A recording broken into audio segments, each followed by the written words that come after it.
Aleluia. Obrigado, louvor. Boa noite, igreja. Aleluia. Vamos sentar um pouco. Glória a Deus. Aleluia. Deus é bom, amém? Aleluia. Fala para o teu irmão, irmão, vamos trabalhar. Aleluia. Eu quero que você abra o seu coração, amém? Eu tenho meditado muito, irmão, sempre no meu papel como cristão, amém? No papel que me foi confiado, amém? Como filho de Deus. E eu estava meditando, amado, numa expressão e eu quero compartilhar com você, que você abra o seu coração, amém? E que você entenda essa mensagem é para mim, essa mensagem é para todos nós. Eu vou abrir esse texto aqui, mas eu quero falar algo que me veio ao coração. E Jesus afirmou algo, amém? A respeito de um espírito religioso, amado, que havia na época em que ele foi enviado por Deus. E a Bíblia diz que ele veio na plenitude dos tempos. Então foi o tempo correto, amado, dele ter vindo para cá. Amém? E uma coisa que Jesus se deparou, amado, era com a religiosidade. E quando ele se deparou com a religiosidade, amado, ele trouxe também luz sobre aquelas pessoas, porque as palavras que Jesus falava, sabe, as perguntas que Jesus fazia e as respostas que eles davam, amado, as indagações que os próprios religiosos dirigiam a ele com o propósito de prová-lo. No entanto, amado, a resposta que essas pessoas tinham da parte de Jesus era luz, amém? Sendo lançado no coração dessas pessoas, para que essas pessoas, amado, pudessem ver aquilo que estava oculto no coração delas. Quando você ouve a palavra de Deus, amado, não importa a área que você está vivendo, não importa aquilo que está oculto, amém? Mas quando você ouve a palavra de Deus, o propósito da palavra de Deus, amado, é também lançar luz sobre aquilo que eu não consigo, nem tampouco você consegue enxergar. Então o propósito jamais, amado, é trazer condenação, o propósito jamais é trazer culpa. E embora nós possamos ouvir, amado, uma palavra grave por parte do mestre, no entanto aquilo tem um propósito, amado, jamais trazer condenação, porque o próprio Jesus disse que ele não veio aqui para julgar o mundo, ele veio para salvar o mundo. Então existe um aspecto da palavra, amado, que lança luz sobre aquilo que está oculto no homem, para que o homem possa enxergar. E a partir do momento que esse homem enxerga, amado, chega a capacidade de mudança e de transformação na vida dessa pessoa. Por isso que a Bíblia diz que o Evangelho são boas novas. E muitas vezes, amado, dentro das boas novas que são ministradas e são pregadas, amém? E que é o Evangelho, muitas vezes nós ficamos um pouco desconfortáveis em relação àquilo que é falado. Mas eu quero te dizer uma coisa para você, amado, nunca fique desconfortável diante da palavra. Aparentemente ela promove um certo desconforto, mas o propósito é salvação e redenção. O propósito, amado, é me tirar e te tirar de uma condição em que nós mesmos não conseguimos enxergar. Por isso que o salmista, Davi, ele dizia, olha, Senhor, vê se há algum caminho em mim que te desagrada. O próprio salmista estava reconhecendo que ele, como homem, era incapaz de examinar a sua própria vida se não viesse sobre ele uma luz, amado, sobrenatural, a luz do Evangelho, a luz da palavra de Deus. Você está comigo? E a Bíblia diz, amado, que a luz, né, que é Jesus, ele veio ao mundo. E ele veio com um propósito, iluminar a minha vida e iluminar a tua vida. E nós temos que estar, amado, de braços baixos. Nós não podemos estar com as nossas defesas levantadas quando nós ouvimos a palavra de Deus.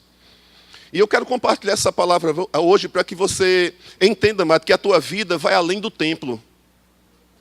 A tua vida, amado, vai além desse momento que você está reunido aqui, amado, como igreja, em que nós estamos congregando para ouvir uma palavra, a fim de vivermos essa palavra, a fim de aplicarmos essa palavra no nosso dia a dia. A nossa vida não pode se reter ao templo, amado. Porque se ela se retém apenas a nível de culto, nós nos tornamos, amado, legalistas. E nós começamos a estabelecer regras de conduta, regras entre aquilo que é certo e o que é errado.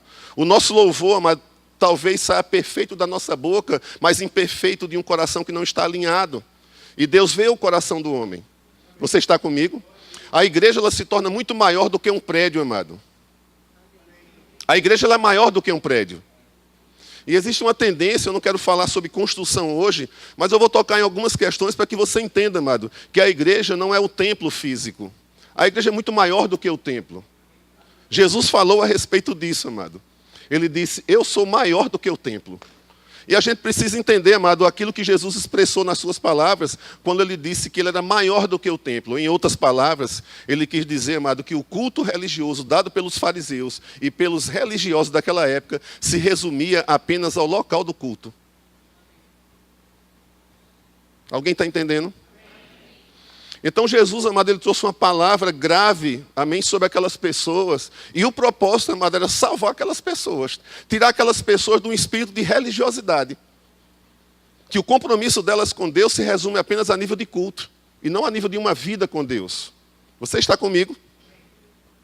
Então Jesus falou algo interessante lá em Mateus, no capítulo 5, no versículo 20. O Senhor lhe diz o seguinte: se a minha justiça e a tua justiça não excederem muito a dos fariseus, isso impossibilitará a nossa entrada no reino de Deus, no reino dos céus. Quando ele falou, ele comparou com a justiça dos fariseus e dos escribas. Quem era esse grupo de pessoas, amado? Era um grupo de pessoas religiosas, em que o culto deles se resumiam apenas a um local físico, onde Deus, amado, se eu puder dizer dessa forma, Deus visitava aquele lugar. Você sabia, amado, que Deus visita esse lugar físico? Que você está hoje aqui? Mas você sabia que esse lugar não é igreja? Esse prédio não é igreja? Mas o religioso entende, amado, que a vida dele com Deus se resume apenas ao templo. Quem está entendendo isso aqui? O compromisso dele se resume apenas a uma escala dominical, a uma escala de culto. E Jesus disse: eu sou maior do que o templo. E se a justiça de vocês não excederem em muito a dos fariseus, vocês vão ficar impossibilitados de herdar aquilo que Deus tem para a vida de vocês. Em outras palavras, Jesus disse: olha, a gente tem que ir além da religiosidade, além do templo. E eu quero que você acompanhe essa palavra comigo. E eu quero falar sobre misericórdia. Você entende? A Bíblia fala lá em Efésios, amado. Veja que coisa interessante. Efésios capítulo 2, versículo 4. A Bíblia diz que Deus, sendo riquíssimo em misericórdia. Riquíssimo em misericórdia, diga: eu não merecia. Diga: eu não merecia. Eu também não merecia. Não havia mérito nenhum na minha vida, nem tampouco havia mérito nenhum na vida de ninguém. Aí a Bíblia diz que Deus, sendo riquíssimo em misericórdia, com um grande amor que nos amou, estando nós mortos nos nossos pecados e delitos, ou seja, não havia nenhum tipo de recurso em mim e em você que pudéssemos oferecer a Deus para que Ele fosse favorável comigo. A misericórdia, amado, é um poder divino, em que existe alguém que tem um recurso adequado para suprir a capacidade de alguém que não tem aquele recurso e daquele alguém que não merece. Que não tem o direito de requerer aquele benefício. Quem está difícil hoje, não. Ou seja, eu não tenho direito de requerer esse socorro.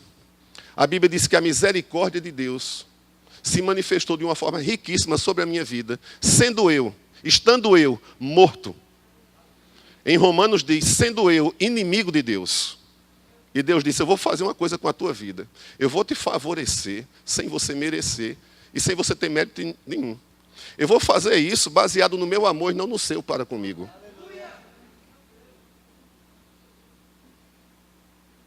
Isso, amado, mexe por dentro. Pelo menos mexeu comigo. Mexeu comigo e mexeu com Paulo também, que Paulo diz: o amor de Cristo me constrange. Eu não posso trair esse amor. Eu não tinha nada para dar em troca. E a Bíblia diz que Ele me amou primeiro. Ele me deu condição de amar. Porque eu entendi que eu fui amado sem merecer. Aleluia. Então quero que você abra comigo nessa passagem aqui, Lucas. Aleluia. Eu estava meditando, amado, sobre essa passagem. E por isso que a igreja é muito maior do que o templo. Mas eu quero que você fique hoje aberto, amado, para que você entenda.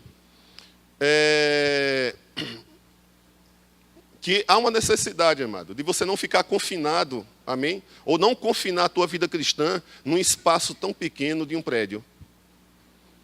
E que um prédio não representa, amado, pode não representar como pode representar a igreja.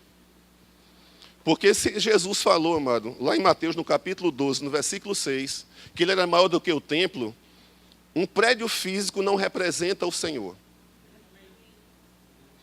Um prédio, amado, só representa o Senhor quando dentro daquele prédio existem pessoas que vão além do prédio. Elas não são fariseus, elas não são escribas, que começam a estabelecer rituais dentro de um culto. Um culto ritualístico. O louvor canta, o pastor prega, a gente levanta a mão, porque a gente recebeu instrução para levantar a mão, a gente abre a boca, porque o pastor pede para abrir. E muitas vezes, amado, o culto se resume apenas a isso. Era justamente isso que os fariseus faziam naquela época. E Jesus disse: ei, cara, a adoração vai muito mais além do ritual. A adoração vai muito mais além da liturgia. Liturgia, eu vou te contar uma coisa, amado, é uma desgraça. Liturgia mata o espírito da igreja. Amém? A liturgia prende a forma como o espírito quer se expressar. Mas o verdadeiro culto a Deus nos dá uma liberdade tão grande, e um dinamismo tão grande, e uma vida tão gloriosa, que nos leva além do templo. Além das fronteiras. Nos leva para as nações, nos leva para tantos lugares, amado. Você vê isso aqui tão pequeno, você vê um templo de 2.000 pessoas tão pequeno. Jesus é maior do que aquele templo. Você vê um templo de 50.000 pessoas, Jesus é muito maior do que aquele templo. E eu não quero desmerecer os templos, mas parece que a gente tem mais celebrado o tamanho do templo do que aquele que vai além do templo.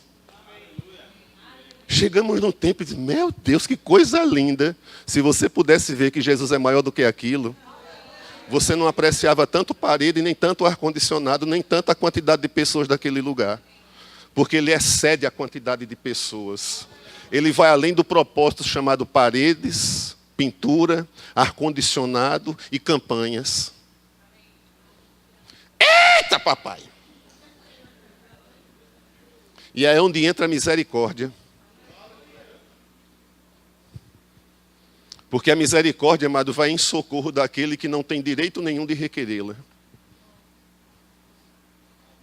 Você entende isso? E o religioso, ele só consegue entender, amado, sobre liturgia. Sobre se a palavra que está sendo falada está alinhada com a doutrina. Ele estabelece lei em cima de misericórdia, quando a Bíblia diz que a misericórdia triunfa sobre o juízo. Então, antes que eu julgue a vida de alguém, a Bíblia me orienta que eu estenda a misericórdia sobre a vida dessa pessoa. Você entende? Porque ela está precisando, amado, de socorro. Existe um Provérbios, capítulo... Depois a gente vai ler aqui, você vai ter que ter calma comigo hoje. Mas eu quero ser lento, amado, nessa introdução. A Bíblia fala, lá em Provérbios, no capítulo 13, amado, no versículo 7, que tem algumas pessoas que não têm nada e afirmam que são ricas. E a Bíblia diz que tem pessoas, amado, que embora sendo ricas, elas afirmam que são pobres. A Bíblia fala, amado, dessas pessoas que têm recursos, mas existe uma fome, existe uma escassez, e existe uma pobreza na vida delas, embora elas tenham recursos. Então existe um nível de sofrimento na vida de pessoas que possuem alguma coisa. E a pobreza, amado, não está ligada à escassez de recurso físico, apenas a falta de dinheiro, não, amado. A pobreza é a ausência de algo que enriquece a vida de alguém. E não necessariamente algo físico. Está muito filosófica hoje, não? Está não, né? Mas entenda isso, irmão. Para que todas as vezes que você olhar, talvez um cara descendo numa Ferrari, você possa identificar que ele precisa de algo que a Ferrari que ele anda não tem. Ele precisa de misericórdia. E muitas vezes, amada, a igreja fica escolhendo sobre quem ela exerce misericórdia. E você não pode escolher porque você não conhece a dor das pessoas. Mas quando você passa a conhecer, amado, verdadeiramente a necessidade que as pessoas têm, a misericórdia vai te levar, amado, a ter compaixão daquela pessoa. E vai levar você a se identificar com aquela pessoa no nível de sofrimento que ela tem e não no nível de recurso que ela possui. E aí é quando a gente sai do templo. E aí é quando para mim e para você não interessa se alguém é do verbo da vida, é de tal ministério, ou não é de ministério, ou é o que é. A misericórdia, ela entra para atuar ali, amado. Ele não faz parte da tua igreja. Mas a misericórdia vai atuar ali. O culto do templo, amado, tem exaltado igrejas A, B e C, em que parece que quando os membros daquela igreja falam dela, parece que falam de uma forma tal, em que aquela igreja é melhor do que as outras. Isso é um espírito de religiosidade, amado, que está entrando no coração de algumas pessoas. Parece que o ministério é o único que existe na face da terra. Não existe outro ministério. Só existe aquele ministério. Isso é farisaísmo dentro, amado. Tentando se filtrar dentro de um espírito cristão. Porque o espírito cristão, amado, nos leva a ir além do templo. Nós louvamos, amado, e celebramos, fazemos campanha para cá, apenas para que nós tenhamos conforto. Apenas para que nós possamos assistir aquilo que a legislação requer de cada um de nós. Amém? Como segurança para um prédio. Então nós trabalhamos. Mas nós temos o entendimento, amado, que nós somos maiores do que isso aqui.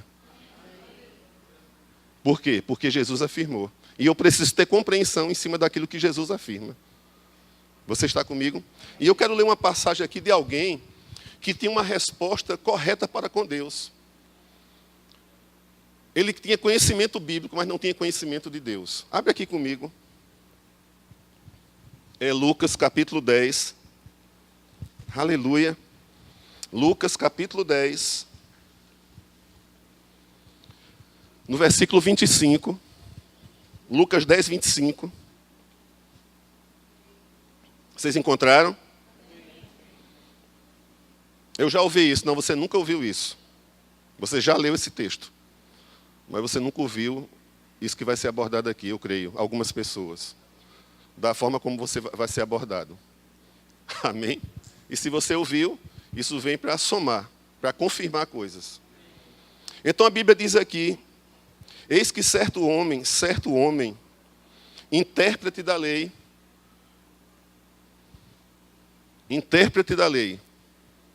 diga, ele conhecia a palavra. Em algumas versões diz que ele era um escriba, ele era um cara bom na letra. Se levantou com o intuito de pôr Jesus à prova e disse-lhe, mestre, que farei para herdar a vida eterna? Então Jesus, amado, sabendo que aquele homem, porque a Bíblia diz lá no Evangelho de João, no capítulo 2, que Jesus conhecia muito bem o que havia no coração do homem, porque ele conhecia a natureza humana. E aquele cara fez uma pergunta para Jesus, aquele mestre da lei, amado, ele fez uma pergunta para Jesus, com o propósito de colocar Jesus em tropeço com a própria resposta que ele requeria do mestre. E Jesus, amado, foi muito sábio e deu a resposta para ele, fazendo uma pergunta, dizendo,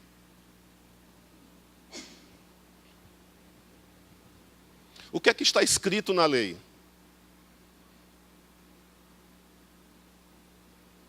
Jesus perguntou para aquela pessoa que é intérprete da lei, que fez uma pergunta para ele, Jesus disse, o que é que está escrito na palavra?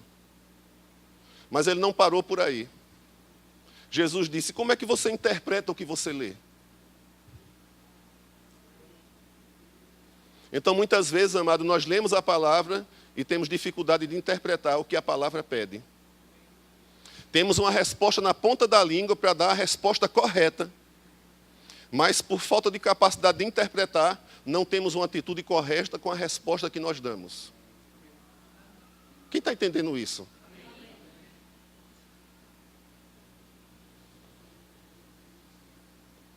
Aleluia. Como é que você interpreta isso? Jesus foi muito safo, né, velho?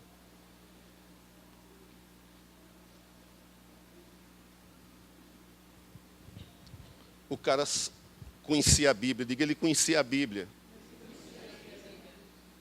Aí a palavra de Deus diz aqui que ele deu essa resposta para Jesus, amarás o Senhor teu Deus, de todo o teu coração, de toda a tua alma, e todas as tuas forças, e de todo o teu entendimento. E amarás a teu próximo como a ti mesmo. Então Jesus lhe disse, respondeste corretamente. Diga, doutrinariamente. Ele foi aprovado pela comissão. Diga, mas a sua doutrina não era compatível com a sua vida. Porque Jesus disse, sabe o quê? Faz isso. Em outras palavras, não diga apenas aquilo que você conhece da palavra, mas faça dessa forma. Sabe, amado, que é possível nós conhecermos a palavra e a nossa confissão não ser compatível com a nossa vida. Jesus não fez isso, amado, com o propósito de reprovar, de forma alguma. Nem porque ele não amava, porque a Bíblia diz que Deus amou o mundo de tal maneira que também enviou o seu Filho para salvar esse tipo de pessoa também. O religioso. Mas o religioso, amado, ele constrói algo apenas de forma doutrinária, onde não existe nenhum tipo de vida. Ele se torna um legalista. Jesus fala, amado, que a palavra dele é espírito e é vida. E ele afirma que a palavra por si só não produz vida se não for vivificada pelo espírito dele. Quando Jesus pergunta se ele interpreta, Jesus está querendo saber se ele entende o espírito da palavra. Porque não é a questão apenas de leitura e compreender, amado. Gramaticalmente a palavra de Deus é uma interpretação de você entender o espírito da palavra. É o espírito da palavra que vai fazer com que você viva essa palavra. E que quando a tua confissão sair da tua boca, ela seja compatível com a vida que você está vivendo. Que o conhecimento que você adquiriu, e que eu adquiri, amado, ele se mova, sabe, de forma prática, em que haja aplicação na nossa vida. Aleluia. E a palavra de Deus fala que esse cara tentou se justificar, piorou. A Bíblia diz aqui que ele, no versículo 29, ele diz, querendo, porém, se justificar, perguntou a Jesus, quem é o seu próximo? A gente já viu claramente aqui pela palavra, amado, que quando ele foi interpelado por Jesus, questionado por Jesus, ele quis arranjar um subterfúgio de não se expor àquilo que a palavra de Jesus revelou que havia de oculto no coração dele. Você conhece muito bem, a resposta está certa, mas a tua vida não está compatível com a resposta que você me deu. Foi o que aquele homem fez. A Bíblia diz que aquele homem se justificou, ou seja, não reconheceu o que Jesus falou, a intenção de Jesus lançar luz sobre aquilo que aquele religioso ocultava, afirmava uma coisa e fazia outra. Conhecia muito bem a Bíblia, mas não vivia dentro daquele aspecto que ele confessava conhecer. A Bíblia fala, amado, dos últimos dias do homem com aparência de piedade, mas nega a eficácia do poder. Então não é a questão, amado, de você conhecer e de nós conhecermos a Bíblia na mente. Porque a minha mente, amado, com o decorrer de ouvir a palavra, de ler a palavra, a minha mente começa a concordar, amado, que a minha mente apenas concorda. Mas a minha mente, amado, não é o meu espírito. Amém? E o propósito da palavra é alcançar o coração do homem, a fim de lançar luz sobre esse coração, e esse coração reconhecer a necessidade dessa luz e dar uma resposta a essa luz. E não tentar se justificar diante dessa luz. Porque a luz expõe, amado, tudo. E ele disse quem é o próximo. E havia aqui, amado, quando você vai começar a ver os comportamentos dos fariseus, dos escribas, não é? A honra que eles davam às pessoas, o cuidado que eles tinham com as pessoas, o amor que eles tinham com as pessoas, era apenas um amor, amado, exclusivista. O que é um amor exclusivista? Faz parte da minha denominação, congrega junto comigo, é da família da fé, então esse eu honro. Mas se não for, quem lembra dos publicanos? Eram odiados, amado, por esse grupo de pessoas. Quem lembra dos samaritanos, amado, que os judeus não gostavam dos samaritanos? Está bem claro na Bíblia, os judeus não gostavam dos samaritanos. O entendimento que esse religioso construiu é o entendimento de que amar ao próximo estava ligado à turma da congregação dele. Quem está entendendo isso aqui? Está difícil?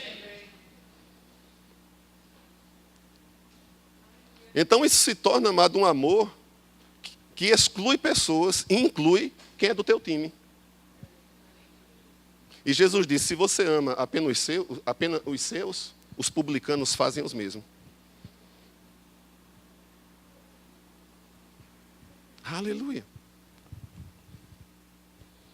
Está um silêncio hoje. Mas eu quero que você medite nessa palavra. Sabe por quê, irmão? Porque o mundo está carente de amor. Palavra, amada, a gente fala demais. O mundo precisa receber, sabe o quê, irmão? Um toque seu. Alguém que você nem conhece, alguém que você não tem afinidade nenhuma. Alguém que você nunca viu.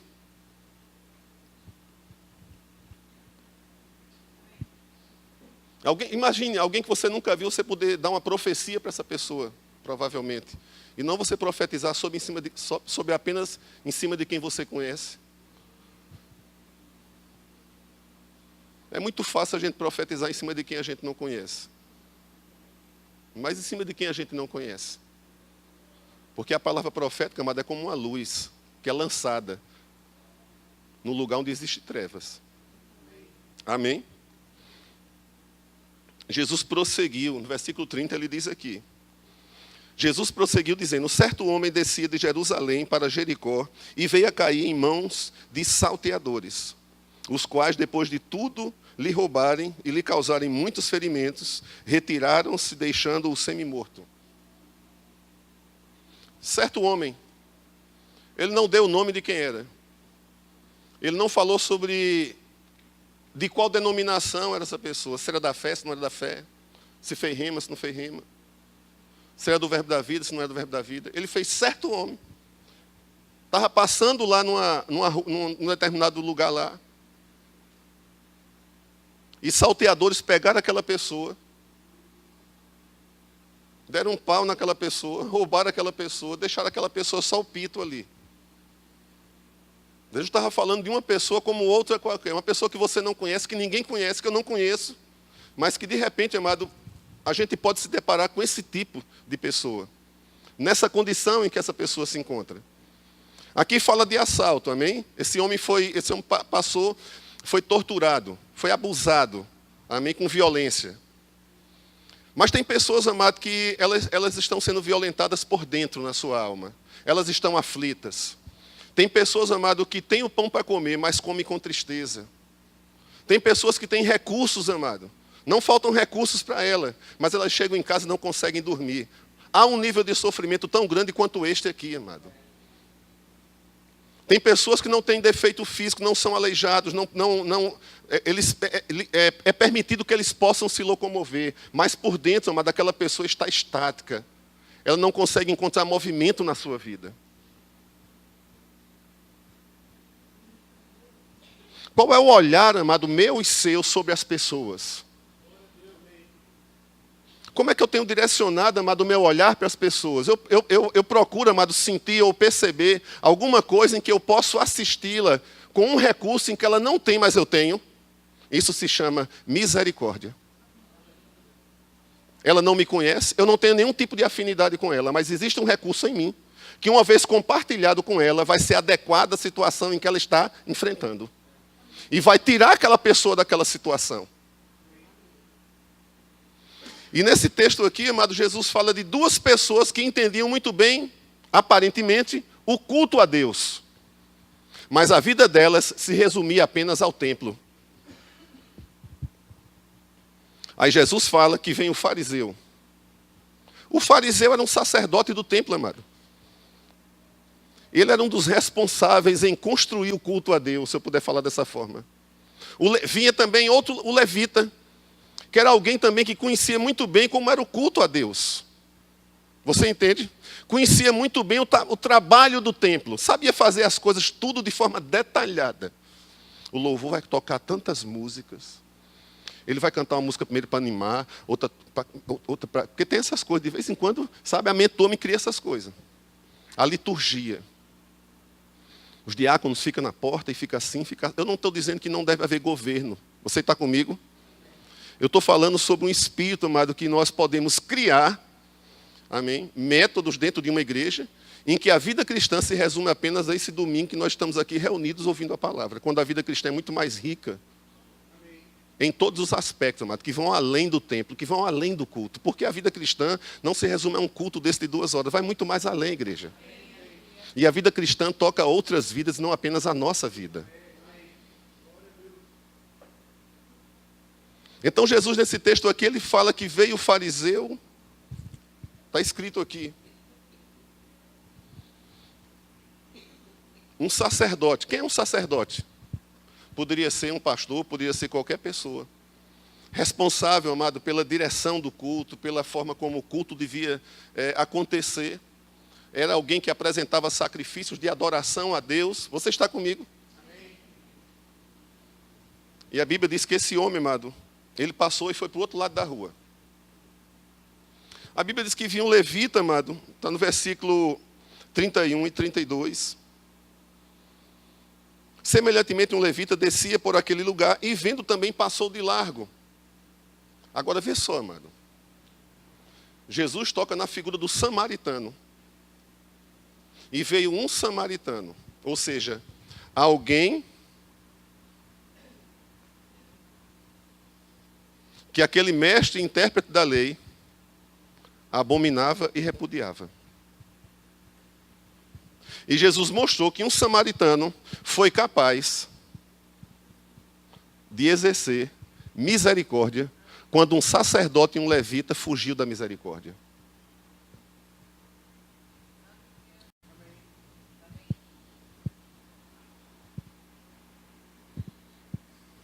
A misericórdia é um ato de Deus, é um ato divino.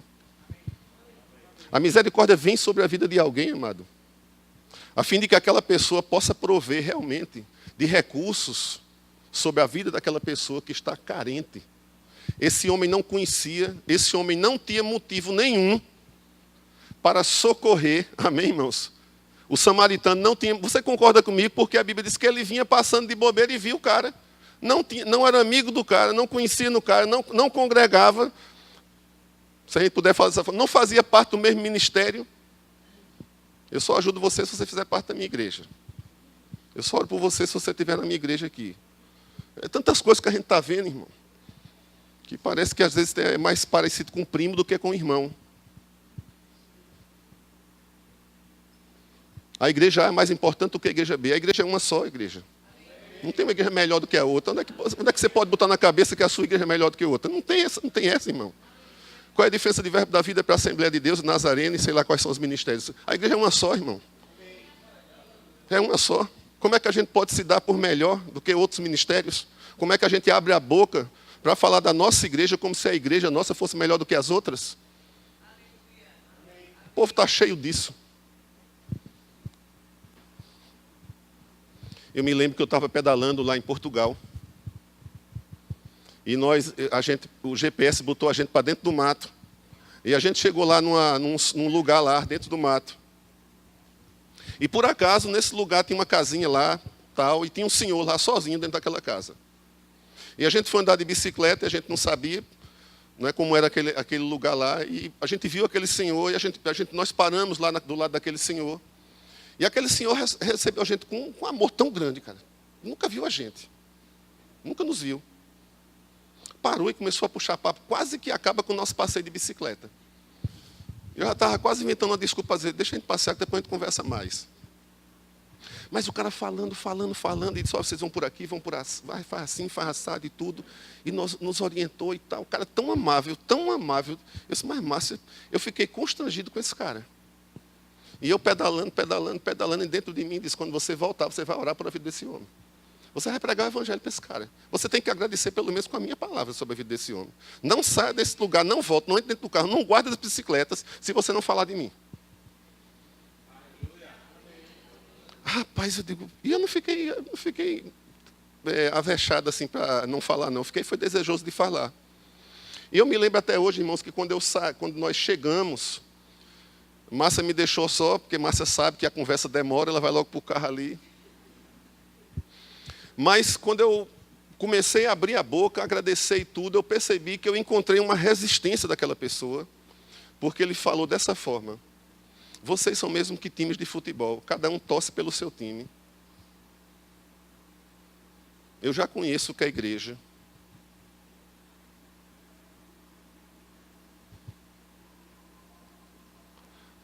Aí ele me deu a oportunidade, não para falar de denominação, mas me deu a oportunidade para falar de Jesus e de um Deus que não tem faixa.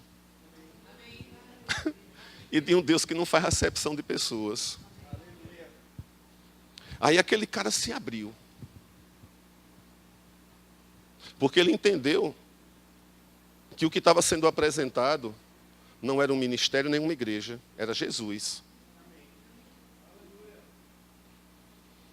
E eu pude agradecer. E aquele homem nos levou, que nós não sabíamos sair daquele lugar. Ele montou dentro do carro e disse, eu vou tirar vocês aqui, vou levar vocês até... E um cara que negava a Deus, no final da nossa despedida, ele foi, vai com Deus! E a gente foi com Deus. Mas que ele a princípio resistiu, amado, porque o entendimento que ele tinha de igreja é aquele entendimento que muitas vezes as pessoas veem, que nós estamos lutando para a nossa igreja aparecer, e não para o Senhor aparecer. E quando entra a misericórdia, amado, entra o Espírito de Cristo. Aleluia. Então Jesus fala que esse samaritano cuidou daquele homem, colocou recursos lá, para aquele dono daquela pensão, disse, trate, eu vou voltar aqui, se ele ficou devendo alguma coisa, eu vou voltar aqui e vou pagar por ele. E no final aqui, no versículo 37, ele diz, Jesus perguntou no 36, qual destes três te parece ter sido próximo do homem que caiu nas mãos dos salteadores? Respondeu o intérprete da lei, o que usou de misericórdia para com ele. Então lhe disse Jesus, vai tu e faz o mesmo? Como é que eu posso falar de amor, irmãos, se eu não sou o primeiro a agir com amor? Como é que eu posso falar de misericórdia se eu não sou misericordioso? Eu não tenho habilidade para falar de algo, amado, se aquele algo que eu falo não é vivido. E é interessante, amado, que você pode até comprar um livro falando sobre misericórdia. E um livro, amado, que você lê sobre misericórdia, não te coloca em contato com ela. Porque nós só aprendemos misericórdia. Eu quero que você vá aqui comigo. Mateus.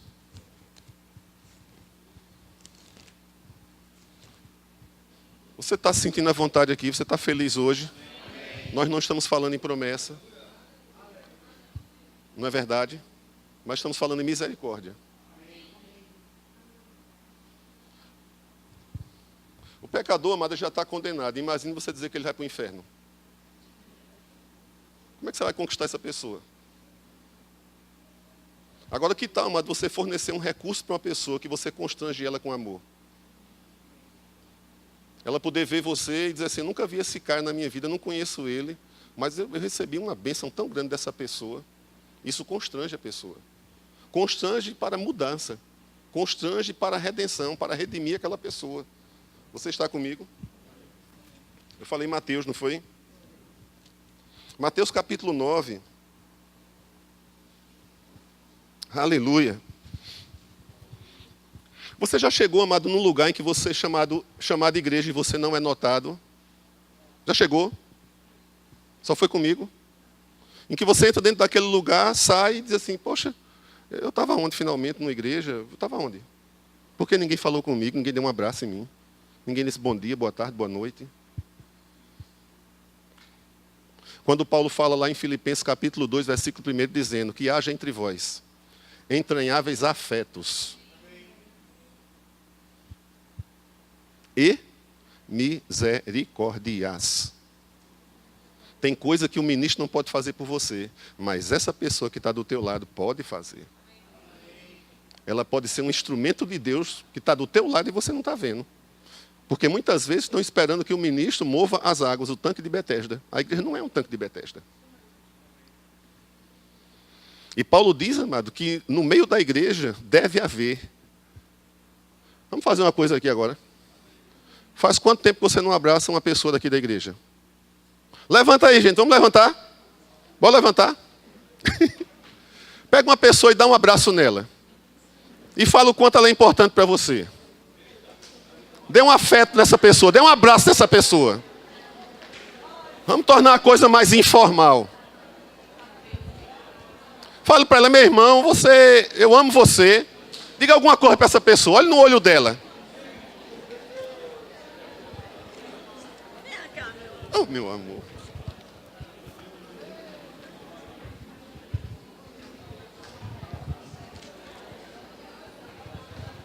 Faz quanto tempo que você não fala com essa pessoa? Disse Rossini. Tamo junto.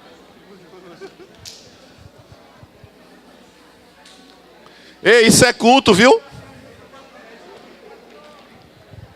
Você deixou de falar com alguém?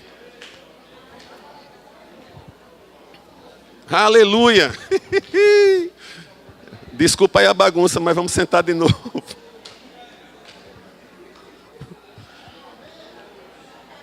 Você está tocando na vida de alguém, meu irmão. Você está deixando esse irmão à vontade dentro desse ambiente chamado igreja. Você está fazendo com que essa pessoa seja notada por você. Aleluia. Agora eu vou botar ordem na casa, vou pedir para você sentar. Aleluia. Convida esse irmão para sair depois do culto. Diga, irmão, vamos comer um pastel ali, uma pizza, vamos bater um papo. Isso é culto, viu, gente?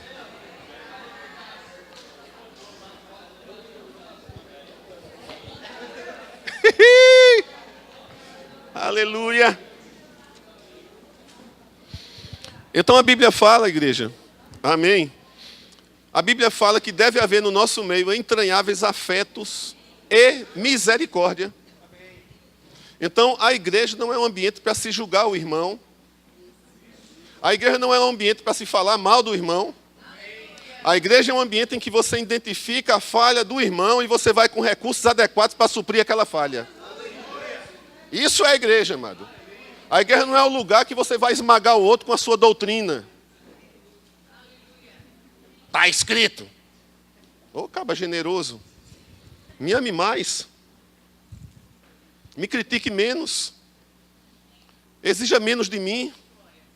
Peça menos de mim. O nível de cobrança é muito alto. Por que muitas pessoas não ficam na igreja, amado? Porque o nível de cobrança é muito alto. O legalismo é muito alto. O farisaísmo é muito alto. Mas quando existe, amado, um ambiente de misericórdia, duvido, irmão. Duvido. Porque quem precisa de socorro, recebe. Quem precisa de abraço, quer abraço, amado. O cara está no erro, vai ser julgado, irmão. Chega num ambiente chamado igreja para ser julgado. Que ambiente é esse, igreja? A misericórdia, amado, oferece redenção ao homem e remissão, amado. A misericórdia resgata o homem daquela falta de recurso que ele tem, amado. E talvez ele não tenha nenhum tipo de direito de receber aquilo, mas não é mérito, amado. É um dever cristão. Ah, ele não merece não. Não, merece não, é? Vai ver uma coisa, vou dar. Porque ele tem que ser confrontado não pelo mérito, amado. Amém? Mas pelo amor. Não é porque merece não, é porque é amado. Aleluia. Então aqui em Mateus capítulo 9, no versículo 10, a Bíblia fala aqui: e sucedeu que, estando ele em casa, Jesus, à mesa, muitos publicanos, olha que coisa interessante, o próximo. Muitos publicanos e pecadores vieram e tomaram lugares com Jesus. É interessante que a igreja, amado, ela é o corpo de Cristo. E como é que o pecador, eu vou te perguntar uma coisa, como é que o pecador se sente constrangido de vir para a igreja? A gente vê, amado, que os publicanos e os pecadores iam, amado, ao encontro de Jesus. Jesus não rejeitava aquelas pessoas, não quer dizer que ele concordava com a vida de pecado delas, não. Mas o propósito, amado, de Jesus permitir que aquelas pessoas viessem, é para que elas pudessem ser amadas, amado. Para que elas pudessem ser assistidas, para que elas pudessem receber a misericórdia dele. Porque eram pessoas mortas espiritualmente, não podiam dar nada, amado. Pessoas que estavam carentes da misericórdia, e quem é carente dela, nessa condição aqui, como é que o pecador pode dar, amado, misericórdia, amado? Pode fornecer misericórdia se não tem para dar.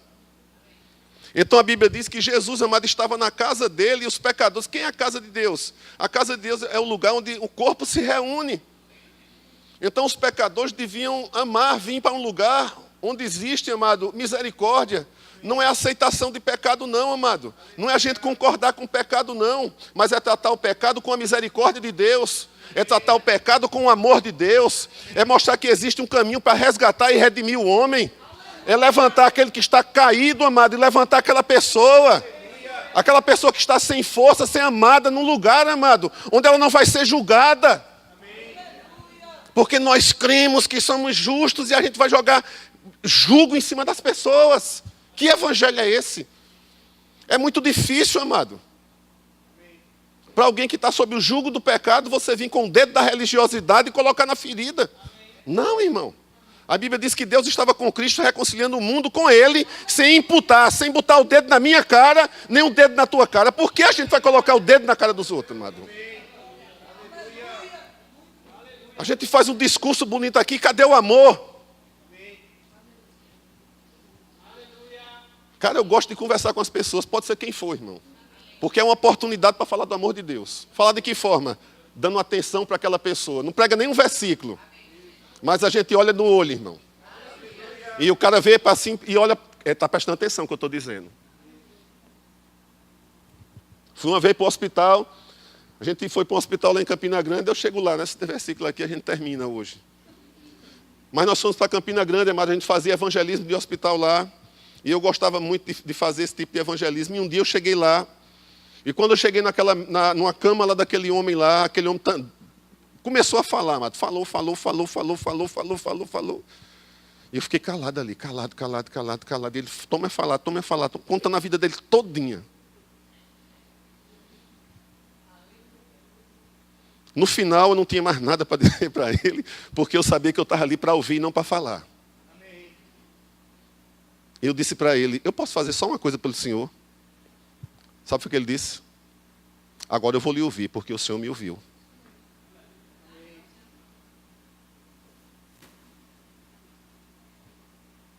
Porque o Senhor não veio aqui com o evangelho e me fez engolir esse evangelho. Agora eu estou pronto para lhe ouvir, porque o Senhor ouviu a minha vida todinha. Agora eu vou lhe ouvir. E eu dou liberdade de você falar comigo. Ai, papai. Meu irmão, foi um negócio, velho.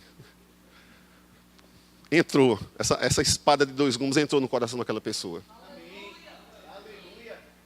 Você precisa dar atenção para as pessoas.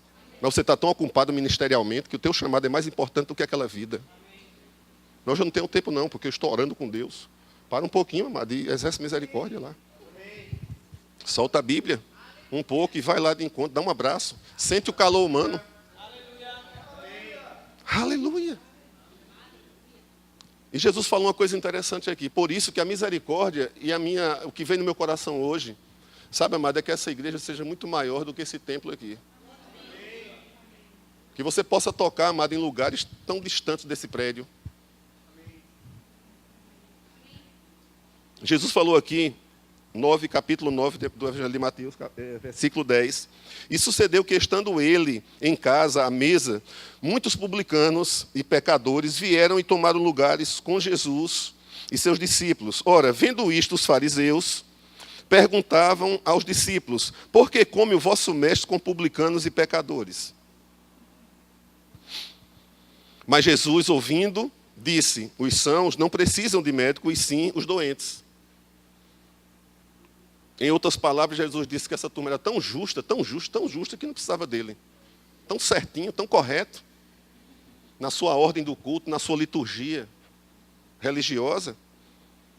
Mas Jesus fala uma coisa interessante aqui, eu quero que fique marcado no teu coração, amado. Essa passagem aqui. Jesus disse, ide. Vamos ler aqui?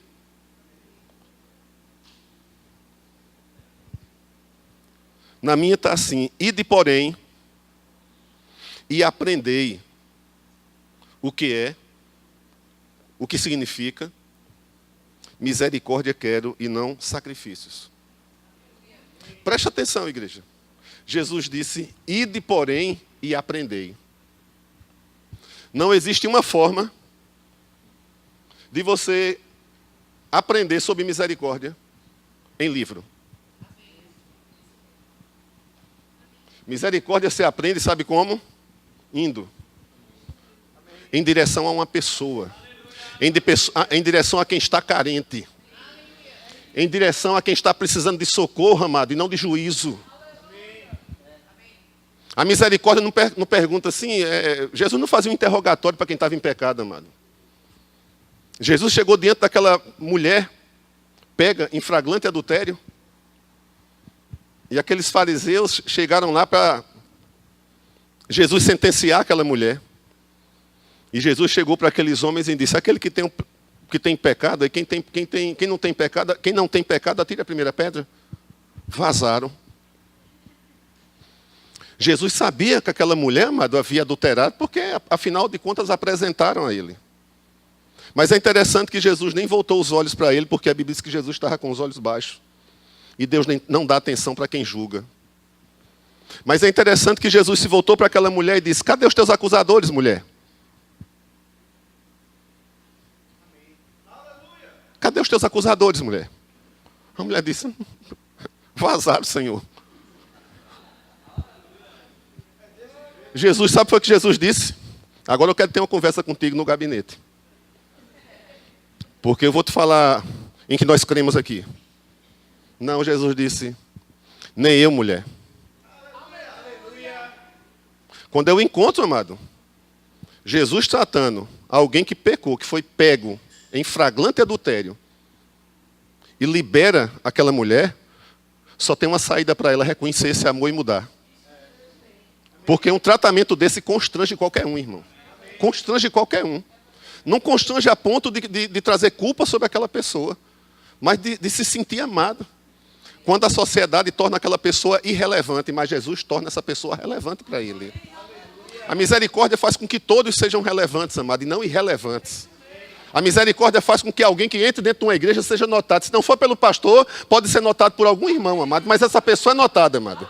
Essa pessoa não entra na igreja e sai e diz: ninguém falou comigo.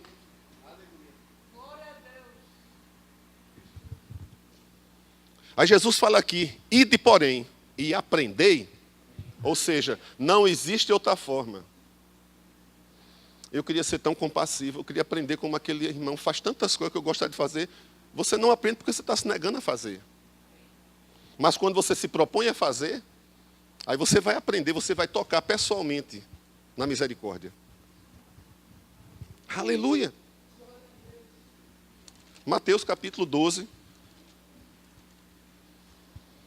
Você não vai salvar um familiar seu, amado, dando cajadada em cima dele, amado, dando pancada em cima do cara, porque ele já leva a pancada do pecado todo dia.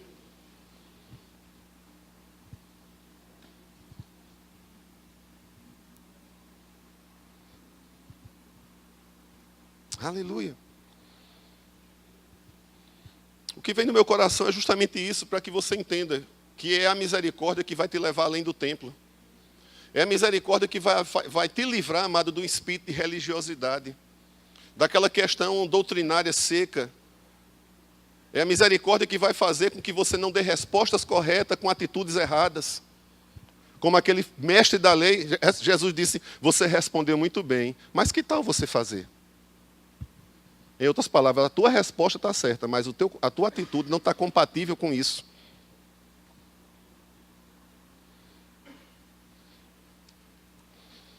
Chegou o tempo, sabe, igreja, de uma colheita muito grande. As pessoas estão cansadas, amado. Elas estão cansadas e sobrecarregadas. E elas não podem vir para um ambiente para serem julgadas, amado. Porque a Bíblia diz, Jesus falando: o meu fardo é leve. Se você está cansado, o meu fardo é leve, o meu jugo é suave. Vinde a mim, todos vós que estáis cansados e sobrecarregados, e eu vos aliviarei. Você não vai convencer nem tão pouco, eu vou convencer ninguém de nada, porque é o Espírito Santo que convence. Mas um ato de misericórdia, amado, é capaz de resgatar alguém que está na escravidão, na dor do pecado. A gente não sabe o nível, amado, que aquela pessoa está sofrendo.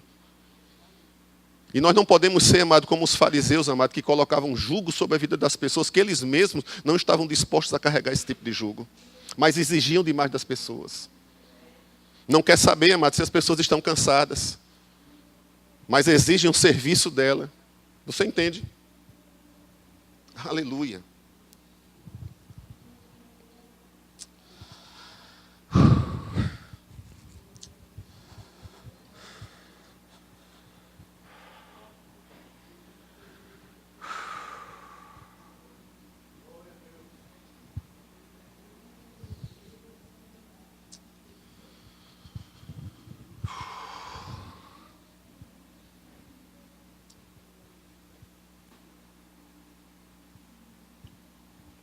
Vamos aqui em Isaías.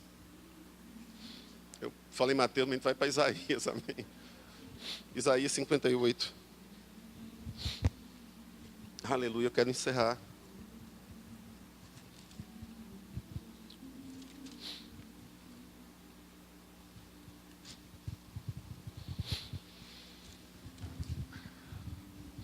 Que tal você trazer uma pessoa no próximo domingo, amado?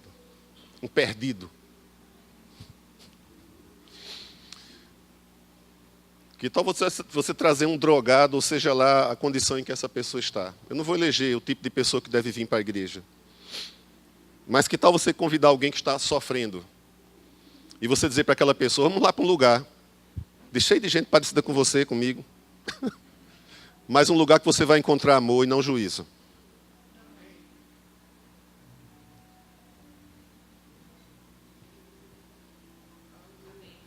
Um lugar que você vai encontrar amor e não discurso bonito. Discurso alinhado. Não há nenhuma falha na pregação. Mas não há contato humano.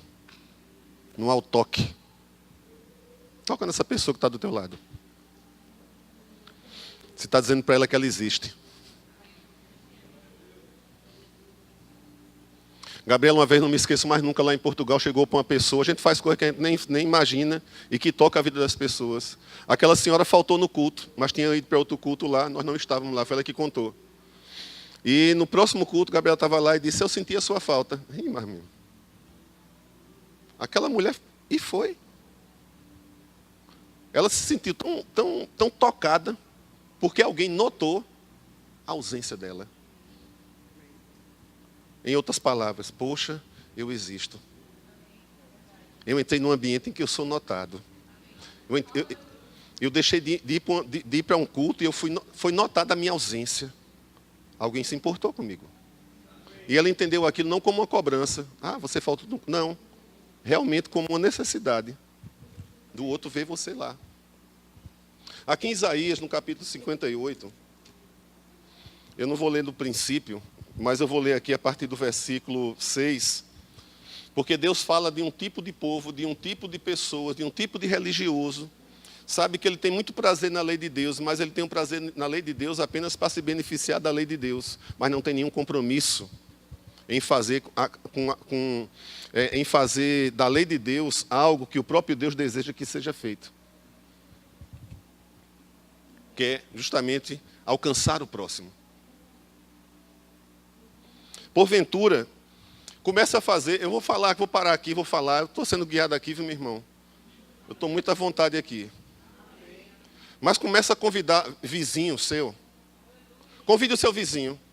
Vizinho, vamos comer um bolo ali, vamos tomar um café ali. Não é para falar dos outros, não. Não diga isso para ele, não. Vamos tomar um bolo ali, vamos comer um café.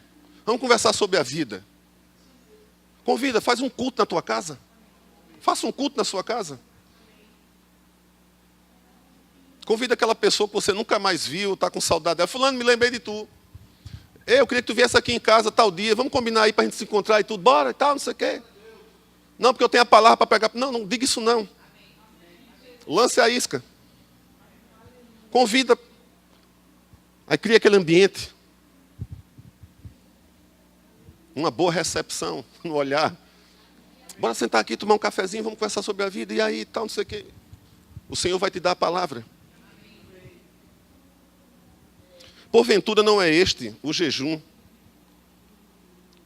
que escolhi, que soltes as ligaduras da impiedade, desfaças as ataduras da servidão e deixes livres os oprimidos e despedace todo o jugo? Porventura não é também que repartas o teu pão com o faminto e recolhas em casa os pobres desabrigados, e se vires o nu, o cubras. E não te escondas do teu semelhante. Ou seja, se você se depara com uma determinada situação em que só é você, cara, não pensa no pastor. Ah, se o pastor Gustavo estivesse aqui. Não, é com você. Ah, se aquele irmão, não, é com você. Aproveita a oportunidade para tocar naquela vida, para fazer o bem com aquela vida, para derramar o amor de Deus sobre aquela vida. Seja a nível de oração, seja a nível de que for. Tem pessoas, como eu falei aqui, repartas o pão. Você tem uma palavra que se chama Jesus. Essa palavra, ela representa o pão da vida. Muitas vezes, amada, ela não tem o pão da vida. E você tem o pão da vida e você pode repartir esse pão com quem não tem esse pão. Com quem está morrendo espiritualmente, com quem está morto espiritualmente, com quem está sem força dentro da igreja. E você chega lá para alimentar aquela pessoa que está querendo desistir da sua própria vida, dos seus projetos. E você vai ver como o seu ministério, como a sua vida, amado, vai florescer. Como as coisas vão mudar. Como a misericórdia, amado, ela é capaz de não apenas beneficiar, amado, aquelas pessoas que recebem, mas te beneficiar também, porque você dá. E beneficiar você num nível de proporção, amado, de bênção sobre a tua vida, tão grande, que nesse texto de Isaías diz que quando você anda numa vida de misericórdia, a justiça de Deus, ela vai adiante de ti, e a glória dele vai na sua retaguarda. Ninguém, amado, pode pegar você pelas costas, e a justiça de Deus vai preparando o teu caminhar. Então é favor e graça sobre a tua vida, porque você é um cara misericordioso. Você não prega bem, você não sabe falar bem, mas você é misericordioso. Você assiste aquela pessoa, você não vem com a palavra de condenação. Você vai dizer para aquela pessoa, irmão, tem uma palavra que vai salvar a tua vida. Você quer me ouvir? Seja ousado. Fala para o teu irmão, irmão, seja ousado. Já aconteceu com alguém aqui, amado, de pegar alguém que não conhece e falar bem sério para ele, eu tenho algo para mudar a sua vida. Alguém já fez isso aqui? O que é que a pessoa faz? Aquele olhar assim, dizer, eu quero. Não tem esse, amado, não tem esse que negue um recurso desse. Quando ele vê a ousadia no Filho de Deus, dizer, eu posso orar pela sua vida? Amém. Agora não chega, eu posso orar para ver se já deve fazer alguma coisa. Não, peraí, meu irmão. Quem com essa misericórdia sabe como entra na parada. Chega para fornecer um recurso. Você tem esse recurso. A igreja tem esse recurso.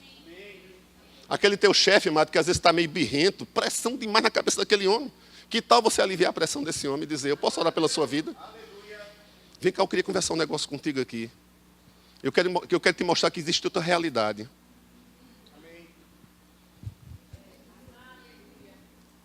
Agora, viu o que é que acontece, amado? O que é que Deus requer de mim e de você? Não requer muita coisa, não. Mas a Bíblia fala, amado, que quando eu entendo que o chamado da igreja está ligado à misericórdia que ela deve estender sobre o pecador, sobre uma grande colheita que Deus diz, os campos estão brancos. Agora, amado, ninguém quer religião, ninguém quer código de conduta, de regra, de nada. Mas quando a graça toca, a Bíblia fala que a graça é que nos educa a abandonar. A graça de Deus nos ajuda a abandonar, nos educa. Nós não rejeitamos porque é pecado, é porque a graça de Deus nos educa a rejeitarmos as paixões, sabe, aquelas coisas ímpias. E a Bíblia fala que a própria graça de Deus, amado, ela não apenas me ensina a abandonar as paixões, como me faz, amado, andar de forma justa, sóbria e piedosa aqui. Então, quando o pecador é tocado pela graça de Deus, a vida dele é transformada. Ele deixa o pecado porque ele entende que o pecado não faz mais parte da vida dele, porque ele morreu para o pecado. Ele foi resgatado, amado.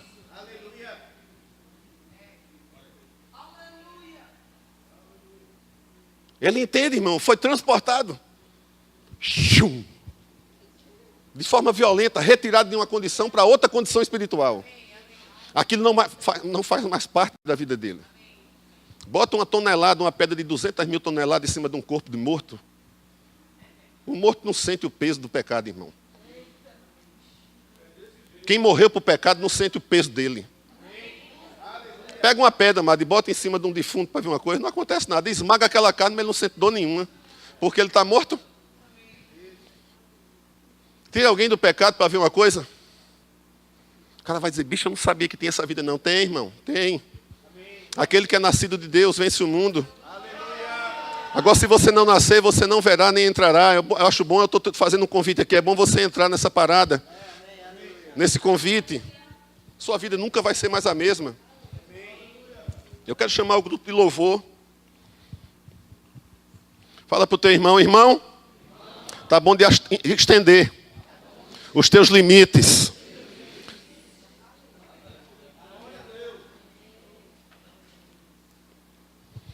Agora, olha o versículo 8 aqui. Então romperá a tua luz. A tua cura brotará sem detença. A tua justiça irá diante de ti. A misericórdia, amado, faz isso. Tu nem sabe, está andando e já existe favor lá na frente. Misericordioso é assim, amado. O cara que é misericordioso é uma coisa interessante. Bicho, olha, é tanto favor. É tanto favor.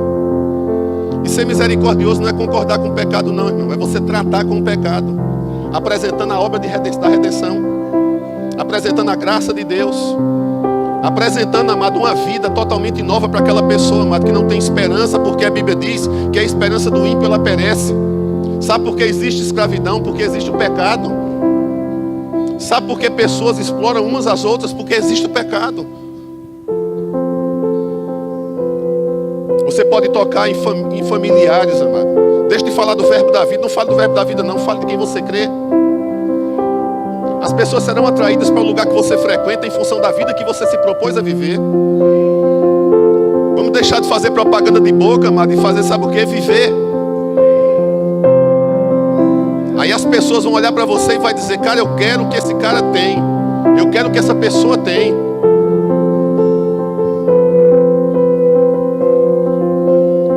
Quando você reparte o pão com o faminto, quando você liberta pessoas, quando você favorece as pessoas, quando você toca as pessoas com o toque de Deus, a Bíblia diz, amado, que a luz brilhará como a alva na tua vida, a tua cura brotará sem detença, ou seja, não haverá legalidade, amado, sabe, para a enfermidade permanecer na tua vida, porque tu é um cara misericordioso. A justiça de Deus irá diante de ti. Não tem medo, amado. Você não tem medo. Amanhã a justiça já está se encarregando dela. O favor de Deus sobre a tua vida já está se encarregando dela, da tua vida. E a glória do Senhor será a tua retaguarda. Então você clamará ao Senhor.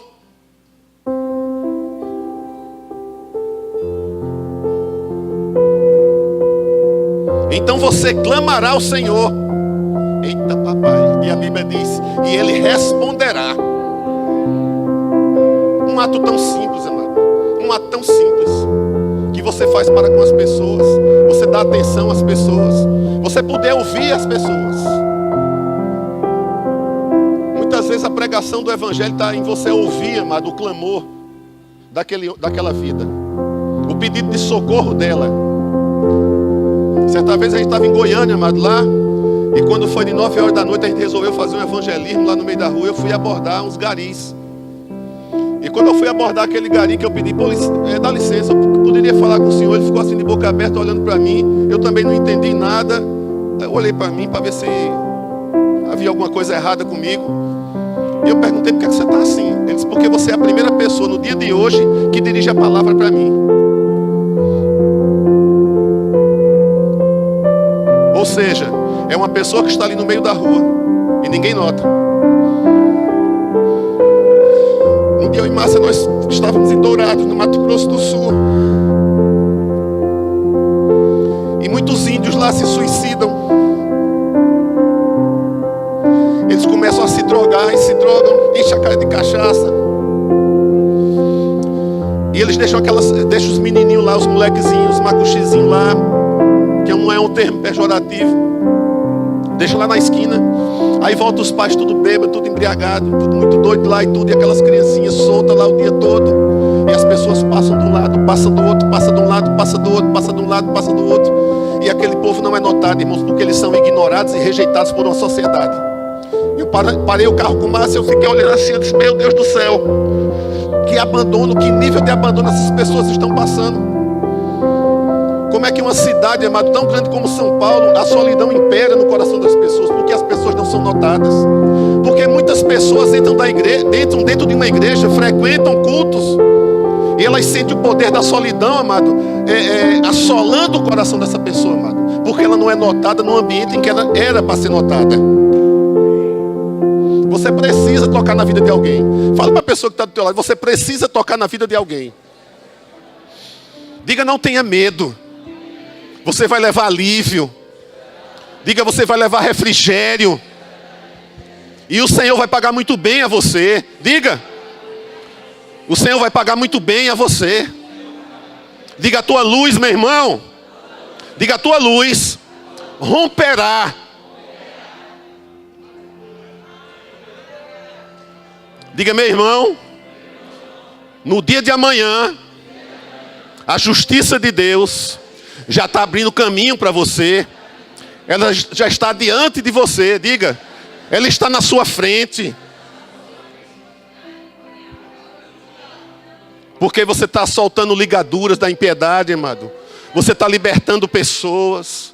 E aquele bem que você está causando sobre a vida do próximo, sobre a vida das pessoas, o Senhor é um bom pagador. E a Bíblia diz, e quando você clamar, ou seja, naquele dia do perrengue, amado. Naquele dia do perrengue. E quando você clamar ao Senhor, a Bíblia diz, Ele responderá.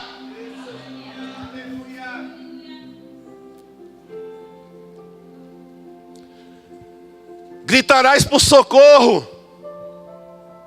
Sabe o que é que você vai ouvir? Eis-me aqui. Você está desesperado, porque o desespero pode bater, irmão.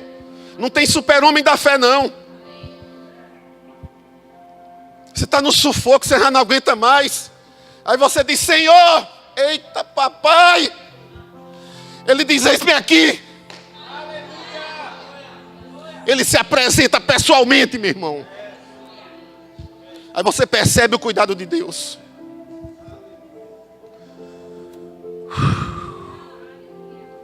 Eu não tenho mais nada para dizer, meu irmão. Acabou.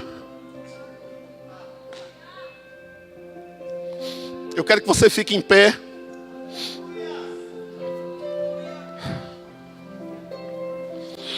Aleluia. Fale para a pessoa que está do teu lado e diga, meu irmão, Jesus é maior do que o templo. Diga, você é maior do que o templo. Diga, você é maior do que as paredes de um templo. Diga, vá além desse templo. Diga, toque na vida das pessoas.